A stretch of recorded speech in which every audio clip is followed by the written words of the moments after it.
오늘의 말씀 함께 나누겠습니다. 따라합니다. 내 법도와 명령을 지키면 내 날을 길게 하리라.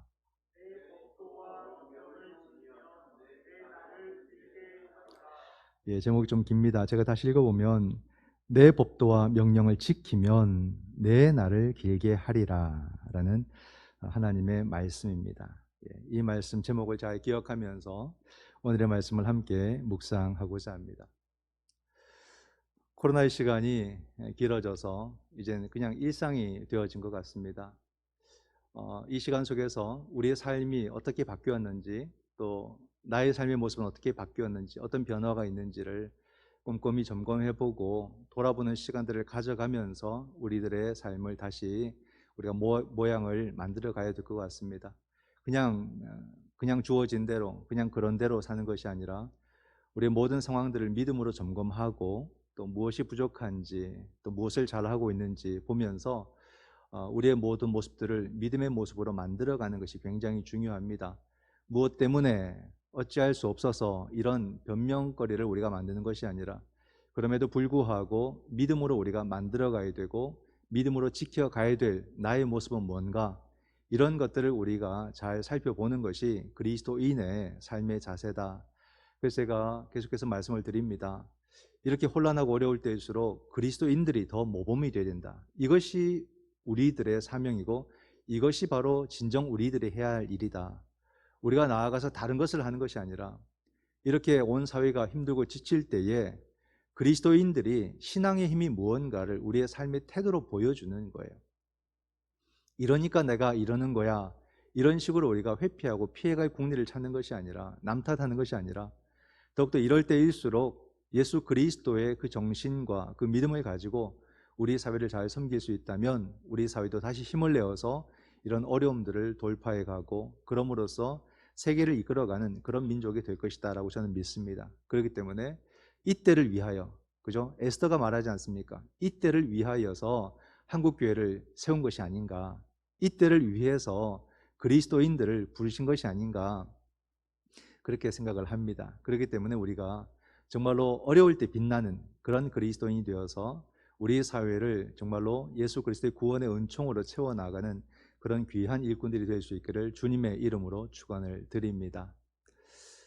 우리가 누군가를 소개할 때에 그 사람의 이름을 대어서 바로 소개할 수도 있겠고, 또는 이름이 아니라 어떤 특별한 문장이나 또는 어떤 단어를 통해서 그 사람을 소개할 수도 있습니다.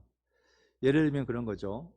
믿음의 조상이라고 하면 바로 아브라함을 지칭하는 거죠. 아브라함 하면 믿음의 조상이라는 말로 대체할 수도 있는 말 아니겠습니까? 그리고 또 이스라엘의 영원한 지도자 이렇게 하면은 아마 사람들은 모세를 대부분 떠올릴 것입니다. 또 꿈쟁이 하면은 요셉을 떠올리는 우리 교회학교 친구들도 많이 있을 것이고요.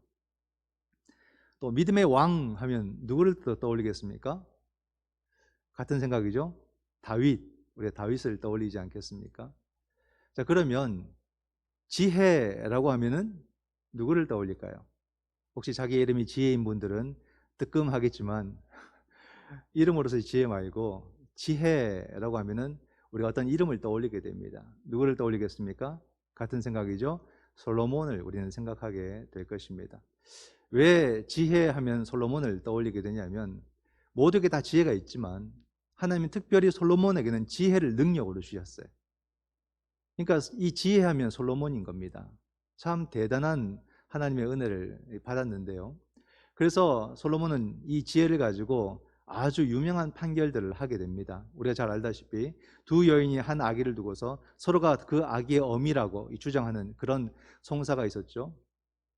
그 문제를 솔로몬은 아주 지혜롭게 판결을 내리는 장면을 우리가 잘 알죠.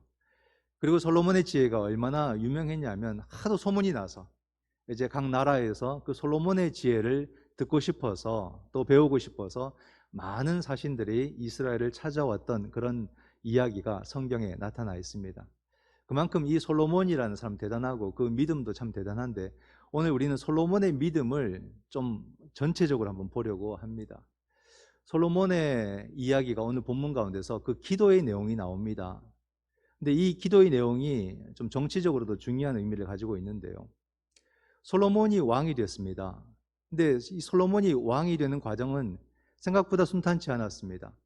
다윗의 뒤를 이어서 왕이 되지만 그냥 이렇게 다윗이 뭐 나이가 들었으니까 자연스럽게 왕위를 물려준 그런 과정이 아니라 다윗에게는 여러 아들들이 있었고 그 가운데에서 이 왕위를 갖고 싶었던 아들들이 있었습니다. 우리 잘 알다시피 첫 번째는 그 압살롬이라는 아들이 있었습니다. 이 압살롬은 참 잘생겼고 잘생긴 걸 넘어서 이쁘게 생겼다라고 성경은 말합니다. 아름다웠다 이렇게까지 표현할 정도로 머리도 길었고 그리고 정치적인 능력도 상당했던 사람이 압살롬이었어요. 이 압살롬이 반역을 하게 되고 그 반역 때문에 다윗은 뭐 부랴부랴 도망을 가는 그런 상황도 있었고요. 근데 안타깝게도 결국에는 다윗은 그럼에도 압살롬을 사랑했는데 이 요압이 결국 압살롬을 죽이고 맙니다. 그 일로 인해서 다윗은 마음에 큰 상처를 안게 되는 거죠. 평생 지울 수 없는 상처를 안게 된 것입니다. 그리고 다윗이 늙었을 때에 물론 압살롬 이야기는 다윗과 압살롬 사이에서 갈등 속에서 나왔고요. 다윗이 늙어서 이제 왕권을 물려야 그 시점에 또 다른 한 인물이 나옵니다. 그가 누구냐면 아들 아도니아입니다. 아도니아. 이 아도니아는 솔로몬과의 관계에서 갈등이 나타나게 됩니다. 이 왕권을 경쟁하는 그런 대결 구도가 여기서 생기는 거죠. 사실 보게 되면 아도니아가 왕이 될 뻔했어요. 왜 그러냐면 그 당시의 실세들, 다윗은 이제 늙고 병들었고 그 당시에 이 정권 안에 있는 실세들이 바로 이 아도니아를 밀어주고 있었습니다. 그 실세들이 누구냐면 제사장 아비아달 그리고 요압이라는 군대 장관이 바로 이 아도니아를 밀어주고 있었기 때문에 어찌 보면 아도니아가 왕이 될 뻔했습니다. 근데 이 상황을 누가 눈치챘냐면 바로 선지자 나단이 눈치챘습니다. 그 나단이 누구에게로 가냐면 밧세바에게로 가죠. 사실 그 관계는 이 편한 관계는 아닙니다.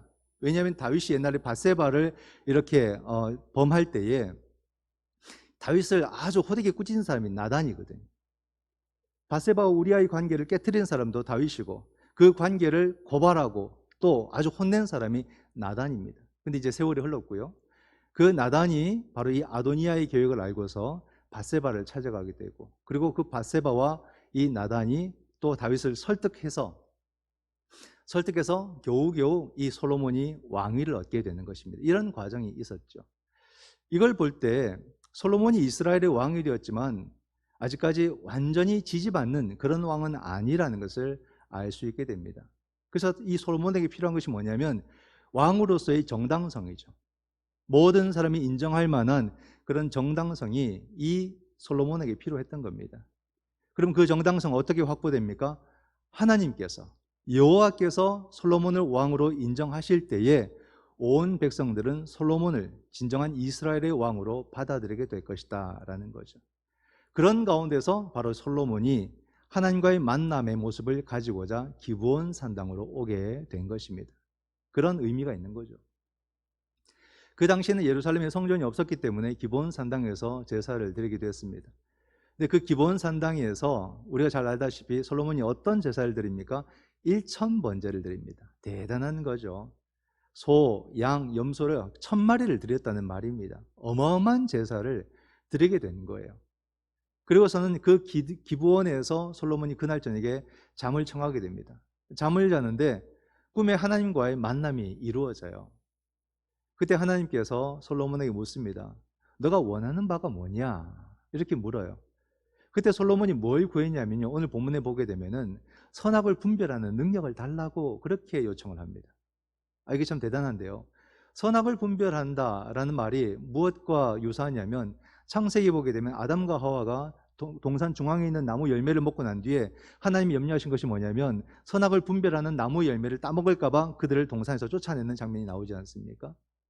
바로 그 하나님의 능력을 그들이 소유할까 하는 그런 선악의 분별, 그 선악의 분별은 아닙니다. 지금 솔로몬이 구하는 것은 뭐겠습니까? 그 백성을 다스리고 그 백성을 재판하는, 즉 왕은 재판관으로서의 역할도 하는 것이거든요. 그러니까 그 능력, 그 백성을 다스릴 수 있는 그 능력, 그 지혜를 구했던 거예요. 이게 마음에 들었습니다. 하나님은.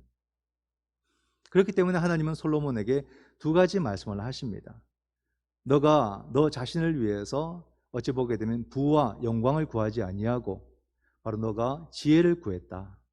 그러므로 내가 너에게 지혜뿐만이 아니라 부귀와 영광, 영화도 함께 주겠다라고 약속을 하십니다. 그리고 또 한 가지 말씀 뭐냐면 선왕 다윗을 따라서 내 법도와 명령, 오늘의 제목이에요. 내 법도와 명령을 지키라. 그 말은 믿음 지키라. 그렇게 하나님께서 솔로몬에게 말씀을 하십니다. 그렇게 해서 하나님께서 말씀하신 대로 솔로몬은 정말로 지혜와 부와 영화 그리고 또 모든 나라의 부강함 모든 것을 다 받아 누리게 됩니다. 굉장히 놀라운 그런 시대를 솔로몬이 만들어가게 되는데요. 다윗이 만들어 놓은 그 나라가 굉장히 부강한 국가였습니다. 그 국가를 온전하게 누린 사람이 솔로몬이었다는 거죠. 그래서 나라가 점점점 더 커지게 되었다는 겁니다. 이 솔로몬 때에 드디어 다윗이 세우고 싶었던 그토록 간절히 원했던 성전이 세워집니다. 예루살렘 성전이 세워지게 되고 그리고 솔로몬이 궁궐을 다시 짓게 됩니다. 그 세월을 보게 되면 성전을 지을 때는 7년의 세월이 흘렀다라고 말하고요. 궁궐을 지을 때는 13년의 세월이 흐르게 됩니다. 물론 그것은 뭐 규모의 차이 때문에 그렇게 세월의 차이가 있을 것입니다. 그런 가운데 이 솔로몬의 지혜가 워낙에 유명했기 때문에 많은 나라가 이 솔로몬의 지혜에 대해 궁금해했고 와서 직접 듣고 싶어 했습니다. 그 가운데서 우리가 잘 아는 열왕기상 10장에 보면 스바의 여왕이 많은 보물들을 가지고 와서 솔로몬에게 지혜를 배우고 돌아갔다라는 그런 이야기도 나타납니다. 그만큼 솔로몬의 이야기는 무궁무진합니다. 그래서 하나님께서 오늘 본문의 13절에서도 왕들 중에 너와 같은 자가 없을 것이다 라고 할 만큼 솔로몬에게 모든 것을 다 부어주게 됩니다. 참 솔로몬이 복받은 사람이죠. 그러면 여러분 우리가 생각해 볼 때에 이러한 이야기들을 보면 솔로몬이 최고 같습니다. 그럼 우리가 이 솔로몬에 대해서 이런 이야기, 오늘 본문에서 소개하고 있는 그 이야기로서만 솔로몬을 평가할 수 있을까? 그렇게 평가할 수 없다는 것을 우리는 오늘 본문 뒤로 쭉 읽어보게 되면 바로 알게 됩니다. 성경은 무엇을 말해주냐면 한 인생에 대한 평가는 어떤 좋았던 한 시절로 평가하는 것이 아니라 그 인생 전체를 걸쳐서 평가해야 된다는 것을 우리에게 보여주고 있는 거예요. 어찌 보게 되면 인생의 마지막이 중요하다 이런 말을 우리가 할 수 있겠고요. 좀 더 구체적으로 말한다면 인생은 마지막까지 중요하다 그렇게 말할 수가 있습니다. 여러분 인생은요 한 부분으로 평가할 수 있는 게 아닙니다. 저는 우리 그리스도인의 인생을 이 3막으로 한번 제 개인적으로 나눠봤습니다. 이건 제 지극히 개인적인 생각인데요. 1막은 태어나서 우리가 자라면서 교육받고 훈련받고 이제 그리스도인이 되어져 가는 그 과정을 1막이라고 볼 수 있겠고 2막은 이제 하나님의 성전에서 부름을 받아서 이제 우리가 직분자가 되어서 직분자로 심으로서 살아가는 그 기간을 2막으로 보고 그럼 우리 70까지 보통 보지 않습니까? 그 3막은 어디냐면 바로 그 70 이후 은퇴해서 하나님께서 부르시는 그 시간까지 이후의 삶이 3막으로 이렇게 한번 구분을 지어봤습니다. 그런 거죠. 왜 이렇게 구분을 지어봤냐면 많은 분들이 누군가를 평가할 때 바로 이 2막 안에서 평가를 하더라고요. 2막. 그 장로님은 이랬어. 그 권사님은 이랬어.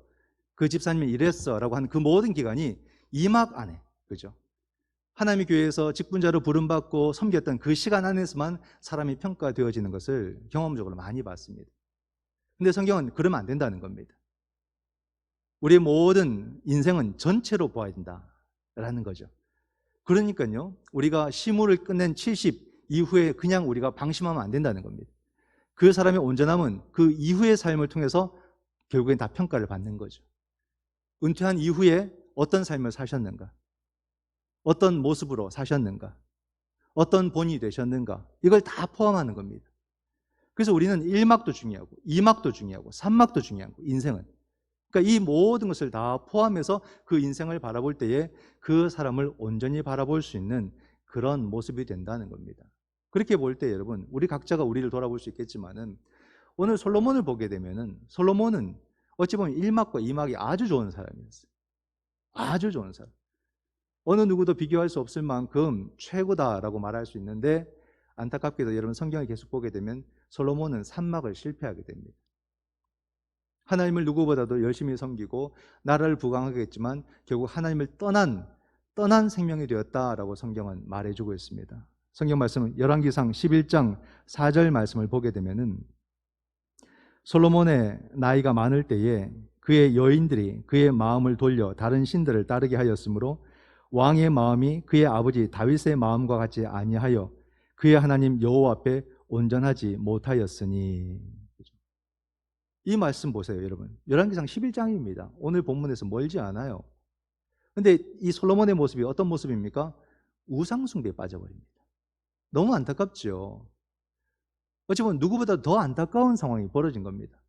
하나님께로부터 지혜도 받고 부귀와 영화도 얻고 최고의 그런 세월을 살았던 사람인데 어찌 보게 되면 이것을 다 받고 누렸다면 누구보다도 하나님을 더 잘 섬길 수 있는 사람이었는데 그가 하나님을 떠난 생명이 되었다 라고 성경은 말하고 있습니다. 실례로 보게 되면요, 솔로몬은 후궁이 700명이고요 첩이 300명이었다라고 성경은 정확하게 기록을 하고 있습니다. 다 정략적인 결혼이겠죠. 오늘날도 정략적인 결혼은 있습니다. 기업인들, 그죠? 경영하는 사람들은 정략적인 결혼들을 많이 합니다. 서로가 서로에게 도움이 되도록 하기 위해서. 그런 게 있을 수는 있겠죠. 그러니까 고대 사회에도 정치인들, 왕들, 나라의 나라들은 정략적으로 결혼하는 경우가 많습니다. 근데 솔로몬은 지나쳤어요. 주변 나라들, 고대 근동의 세계들이 이렇게 한다는 것은 충분히 이해되지만, 물론 또 유대 사회이지만 고대 사회니까 그럴 수 있다고 하지만 하나님을 믿는 나라와 하나님을 믿는 백성으로서 이렇게까지 할 필요는 있었느냐는 겁니다. 이것은 정략을 넘어서서 자기 욕망의 모습이 이렇게 나타났다, 그렇게 볼 수가 있는 거죠. 이로 인해서 어떤 일이 발생하게 됩니까? 그 여인들이 오면서 그냥 오는 게 아니에요. 자신들의 우상들을 가지고 오는 겁니다. 아스타롯, 그모스, 밀곰, 몰록, 이런 우상들이 예루살렘으로 들어오는 겁니다. 그 우상들을 두기 위해서 신전들을 예루살렘 안에다 짓는 거예요. 그러니까 이스라엘 사회를 우상을 섬기는 사회로 솔로몬이 만들고 말았다는 겁니다. 이게 얼마나 안타깝습니까, 여러분? 여러분, 성경은요 아주 냉정하다는 것을 아셔야 돼요. 성경은 한 인생을 볼 때에 이전에 훌륭한 업적을 쌓았다고 해서 그를 높게 평가하지 않습니다. 그 업적을 인정은 해줘요. 업적을 기록도 해줘요. 근데 성경에 항상 질문을 던집니다. 어떤 질문을 던지냐면 지금 어떠냐는 거예요. 지금 너의 신앙은 어떠냐? 지금 너의 상태는 어떠냐? 항상 현재를 묻습니다. 지금 하나님 신앙이냐? 지금 예수 신앙이냐? 이걸 묻는 거예요. 지금을 우리가 온전히 대답하지 못할 때 성경은 냉정하게 비판합니다.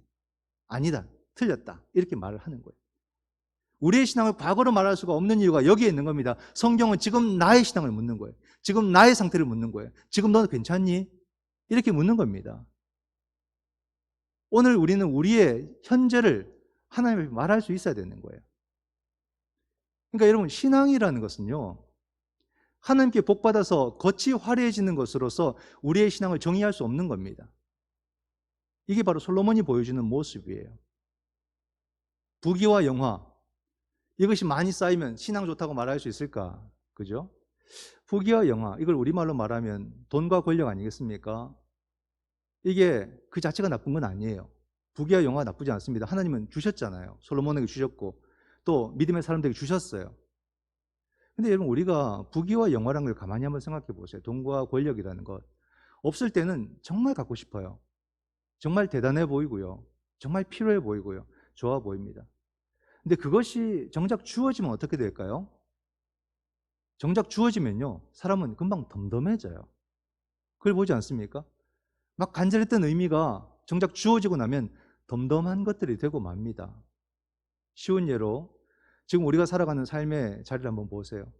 내가 사는 집, 내가 타는 차, 내가 입는 옷, 내가 들고 다니는 것들, 내가 환경 속에서 누리는 것들, 막 거기에 늘 가슴 설레하고 대단하다고 감사하고 기뻐하고 놀랍고 그럽니까? 아니죠. 덤덤하게 살아가는 거죠. 그런 것처럼 그런 것이 나쁘다는 것이 아니라 그것은 본질이 아니라는 거예요. 그것은 진리의 내용은 아니라는 겁니다. 우리는 이러한 것들, 하나님께서 우리에게 일용할 양식을 준 것과 더불어서 붙들어야 될 것들이 있는 거예요. 그게 바로 진리입니다. 그게 바로 참된 생명입니다. 참된 가치입니다. 바로 그 믿음의 내용이라는 거죠. 이런 것들을 우리가 붙들고 살아가야 될 때 솔로몬을 생각하면은 누구보다도 더 안타까운 마음이 생깁니다. 참 아쉽다, 참 안타깝다, 그런 생각이 들어요. 솔로몬의 업적이 나쁘다는 건 아닙니다.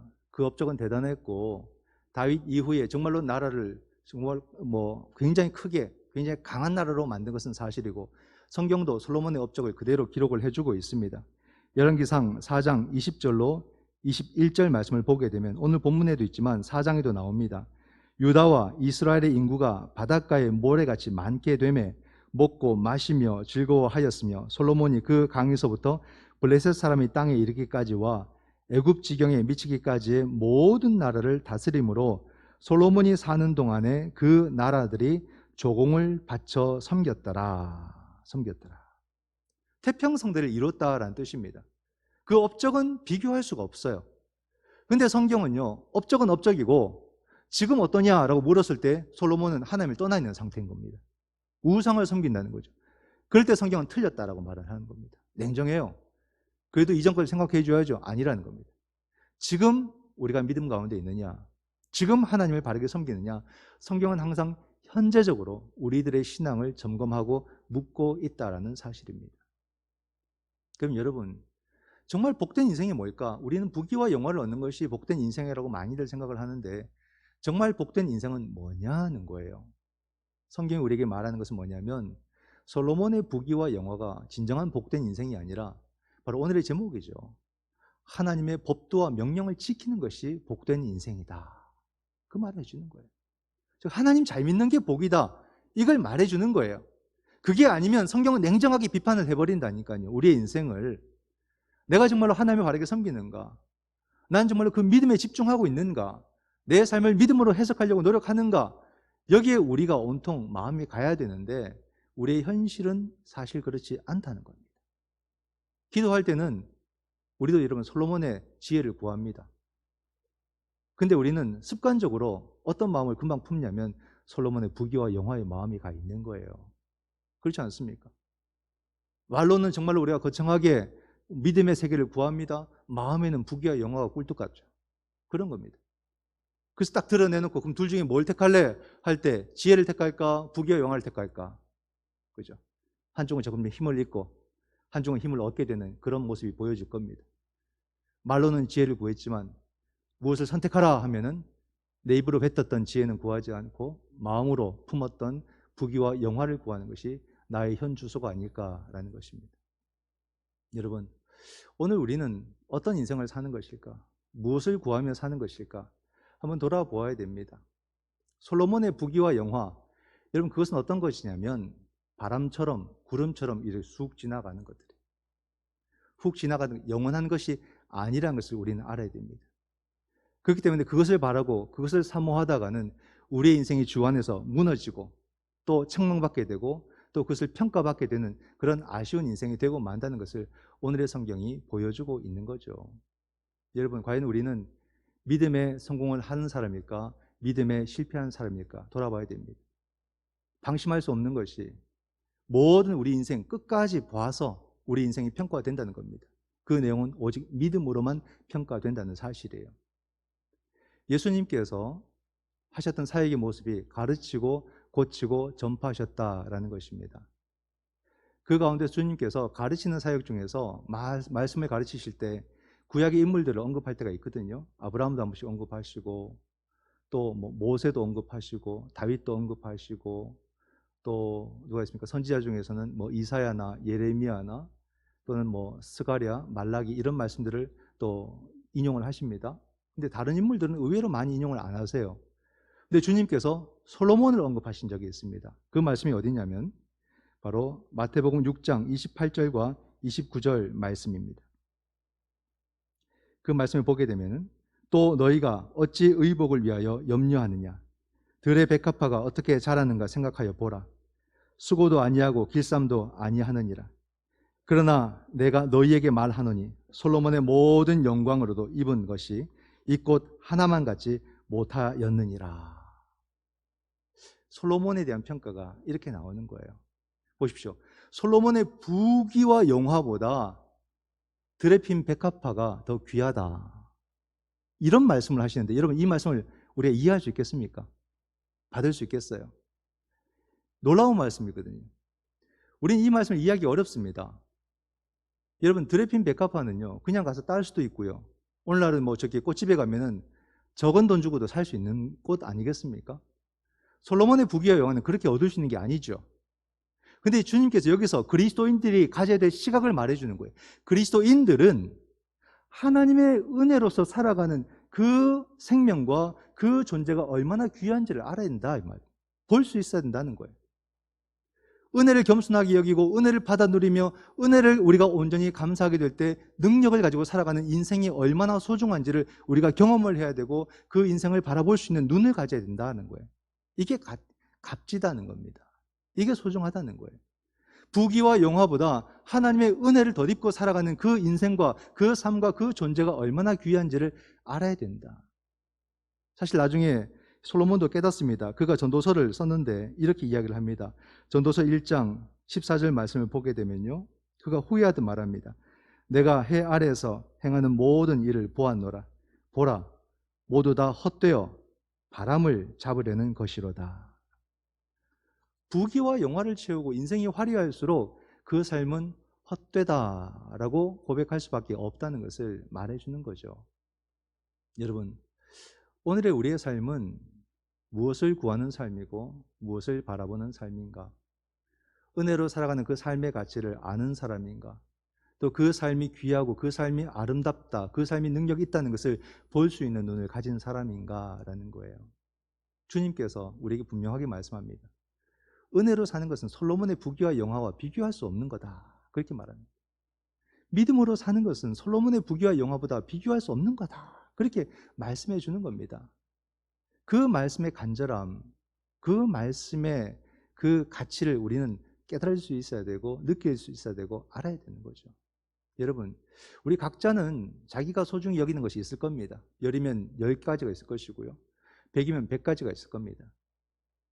무엇을 여러분 가장 소중하게 여깁니까? 그것이 뭐 돈일 수 있고 아니면 어떤 지위일 수 있고 어떤 환경일 수 있고 어떤 여러 가지 무슨 뭐 이념일 수 있고 사상일 수 있고 다양한 것이 있을 겁니다. 하나하나가 다 귀해요. 정말 대단해 보이기도 하고요. 근데 그것을 다 이렇게 한번 꺼내서 한번 모아보세요. 다 귀하지만요, 다 꺼내서 모아보면 다 비슷비슷하다는 느낌을 가지게 될 겁니다. 그 가운데서 우리가 깨닫게 된 건 뭐냐면 예수 그리스도를 믿음으로 구원받은 자의 그 삶은 그 어떤 것과도 비교할 수 없는 놀라운 은총이고 놀라운 가치라는 것을 알게 될 것입니다. 구원받은 자로서 그리스도인으로 사는 그 삶 자체가 얼마나 귀한 것인가를 우리는 충분히 알게 된다는 말이거든요. 내가 오늘날 여러분 예수의 제자로 산다는 것, 그 가치를 우리는 느낄 줄 알아야 돼요. 그 삶이 무엇과도 비교할 수 없는 아름다운 삶이고 능력의 삶이라는 것은 우리가 알 수 있어야 되는 것입니다. 그러므로 우리는 무엇을 구하고 어떤 삶을 살아야 될까? 솔로몬의 부귀와 영화가 아니라 우린 정말로 믿음의 부귀와 영화입니다. 이 믿음을 다시 회복하는 거죠. 오늘 장로님 기도도 해주셨는데 우리의 믿음을 다시 회복하는 시간을 가져야 된다는 거예요. 그 믿음의 가치를 다시 느낄 줄 알아야 되는 거예요. 믿음으로 살아가는 그 삶을 우리는 다시 한 번 더 소중히 여길 줄 알아야 된다 이 말입니다. 하나님께서 세상을 창조하실 때요, 바로 이 세상이 믿음으로 돌아가도록 만들어 놓으셨어요. 그렇기 때문에 우리는 어떤 삶을 살아야 되냐면 하루하루 믿음을 사용하는 법을 배워야 됩니다. 그럴 때 우리는 우리의 삶을 온전히 살아갈 수 있습니다. 우리의 삶을 정말로 능력 있게 또 자유하게 그렇게 우리는 살아갈 수 있는 것입니다. 사랑하는 성도 여러분, 이 믿음의 가치를 이 어려운 시기 가운데 다시 회복할 수 있기를 원합니다. 우리가 그리스도인으로 산다는 것, 이 가치를 우리가 깨닫고 무엇과도 바꾸지 않고 이 삶을 온전히 살아가게 될 때 그 삶은 나만 살리는 것이 아니라 모든 사람을 살리는 삶이 될 줄 믿습니다. 오직 예수 그리스도를 믿는 그 믿음, 그 법도와 명령을 지키고 나아갈 때에 여러분의 삶에 참된 자유와 평안과 행복이 넘치시기를 주님의 이름으로 축원드립니다. 아멘. 기도하겠습니다.